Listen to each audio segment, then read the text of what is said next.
Welcome everybody, what's up? Retro and Modern Elijah here, and I'm here to bring you another E3 video. This time we're going to talk about Bethesda's E3 conference.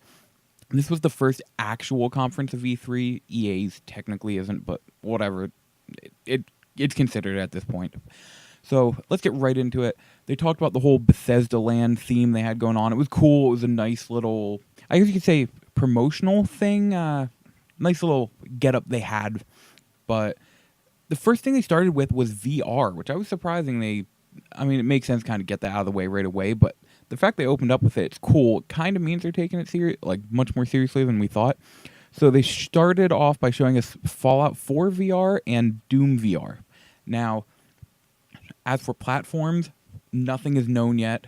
I mean, you would have to have a crazy good platform like a PC in order to do Fallout 4 VR, because I guess it's the whole game, entirety of Fallout 4 in VR. So you kind of need, you need some power behind that. Next up, Doom VR. I didn't like the new Doom. It just felt boring to me. Doom VR had my attention until I saw that the movement was all based around the point over there and you teleport over there, and then point over there and teleport over there. That's not the kind of movement I like in VR. That doesn't feel very immersive to me. Like, it worked in Batman, and that's fine, but any more than that, it just gets kind of tedious. It's just like, why can't I actually go where I want to go? Especially in a game that's all about fast-paced, running around, hardcore action. So that kind of, it has me leery about that one. Otherwise, it would have my attention, because though I didn't enjoy Doom the best, I thought aesthetically it was really cool, really well done. Music was fantastic. It's definitely a game I would play. I just didn't have fun. Immersing me in that world would be completely another story, and I think I would have a total blast. But it's that movement that just kills it for me. Next up, they showed Elder Scrolls Morrowind. Not much to say. The game, like, that expansion is currently out, so they just showed some places you could go, stuff like that, PvP. Now, I do want to mention, it seemed, and now we've known about this before, they give early copies to, like, streamers and YouTubers, like, personalities like that, before they give it to the press. You could really tell, because when they were getting ready to show off the Morrowind stuff, they showed a whole bunch of different videos about like different, from like YouTube videos, little clips I should say, from YouTube videos and stuff, of people talking about, like, after watching the trailer for Morrowind coming to Elder Scrolls Online and stuff. So you can tell they're definitely going more in that direction, and press doesn't actually mean as much anymore. They showed some things. It looks fine. Morrowind is a cool land, so I think it's a really neat idea. The next thing they showed, what'd they call it? Creation Studio, I think they put the name on. Essentially, it's paid mods, and that didn't work so well for Steam.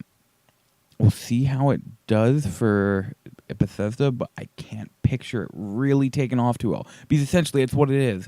It's paid mods, which is not a good idea. It's failed so hard before. Next off, they showed Elder Scrolls Legends Skyrim. I am curious to try this game. I love card games, and I like the Elder Scrolls series. So it's just, they're adding some Skyrim They're adding Skyrim cards, dragon cards, I guess. Places from Skyrim. I'm going to be honest, I didn't completely understand the trailer, but that's just because I don't really know that game too well to explain it. Then they showed off what a lot of people were very curious about, Skyrim for the Switch. This is the year of Skyrim, by the way, and Skyrim came out 6 years ago almost. This is the year of Skyrim. They showed off Skyrim Switch, which if you put I want to say it's the Breath of the Wild Link amiibo onto the Switch, it unlocks Link's outfit and the Master Sword for use in Skyrim. Not sure how good the sword's going to be, or its durability, or anything like that, but you can get the sword. It's pretty cool. It's neat. I don't think it'll be enough to get me to buy Skyrim on the Switch. I say it's the year for the Skyrim because I probably am going to buy a Skyrim, but I will talk more about that in the Sony video. Next up, we saw the DLC for Dishonored. I tried Dishonored a while ago. I couldn't really get into it. I love the aesthetic of it. Very whale steampunk is, I believe, the term I've heard before. Everything runs on whale oil. It's steampunkish. Aesthetically, it's very close to Bioshock, which Bioshock has my heart, so I think that's really cool. I just couldn't get into the actual gameplay of it. This DLC they showed, I guess, has to do with a character from the first game. Cannot remember the name of it off the top of my head. Something about a mysterious stranger or a figure. It was stranger or figure or something. Had to do with the title. Next up, we saw Quake Champions. It's a fast-paced arena shooter. Now, I'm not big on Quake, but I do know that Quake has this huge legacy behind it. So I'm not going to tear that down. I just don't think Quake Champions looks like the game for me.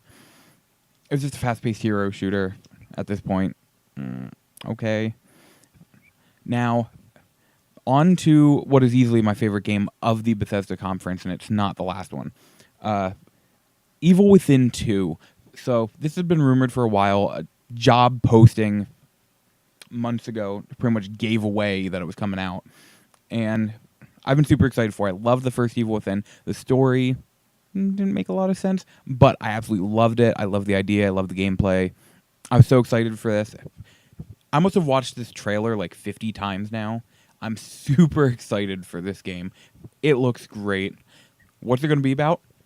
I don't know. The trailer made as much sense as the first game, so we'll just see from there, I guess. A lot of white milk cultists burning. Yeah, I don't really know. I don't know. Then the last game we saw at their conference was Wolfenstein: The New Colossus, which they teased at last E3. It looks really cool. I need to try and get through Wolfenstein, what is it? New Order? Yeah, that's the previous one that came out. Again, I couldn't really get into it at the time. Maybe if I give it another shot. I might have been around halfway through the game. I don't know. I had such a hard time getting into it. I tried. I really did. That's the big thing here. But this one was cool. The trailer they showed off had really neat ideas. It looks cool. I'll try it at some point, I'm sure. Not right away, but it definitely has my attention. I'm not big on the game itself. It probably had one of the coolest trailers of E3, hands down. I got to give it props for that. Now, that was the Bethesda Game Studios conference. It was cool. A lot of stuff they showed wasn't exactly for me. Actually, most of it wasn't exactly for me, but they had a good presentation. The Bethesda Land idea was really neat. I dug it. I got behind it. Thank you all for joining me. Be prepared. I have a couple more videos going to be going up soon, all about E3, my thoughts, my dreams that were shattered. And always remember, keep on gaming.